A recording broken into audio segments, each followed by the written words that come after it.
দর্শক, এটা হচ্ছে সোনাগাজী উপজেলার কাজিরহাটের পূর্ব পাশে এটা অবস্থিত। আমরা যখন সকালবেলা আসছিলাম এখানে এত স্রোত ছিল না, এত পানি কিন্তু ছিল না। পানি সার্বক্ষণিক মুহূর্তে কিন্তু পানি বাড়তেছে এবং পানির যে গতি রয়েছে, স্রোতের গতিও কিন্তু বাড়তেছে।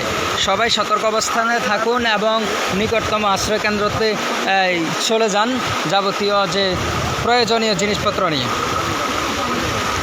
এখানে কিন্তু পানির মাত্রা অনেক বেড়ে গেছে। মানুষের বাড়িঘর কিন্তু ডুবে যাচ্ছে। অনেকের বাড়িঘরের জায়গার মতো পর্যাপ্ত পরিমাণের ওরকম জায়গাও নাই, যে এখানে থাকার কোনো ব্যবস্থাও নাই।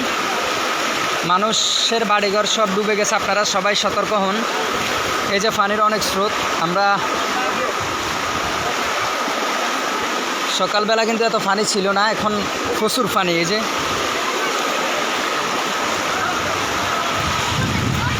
প্রচুর পানি।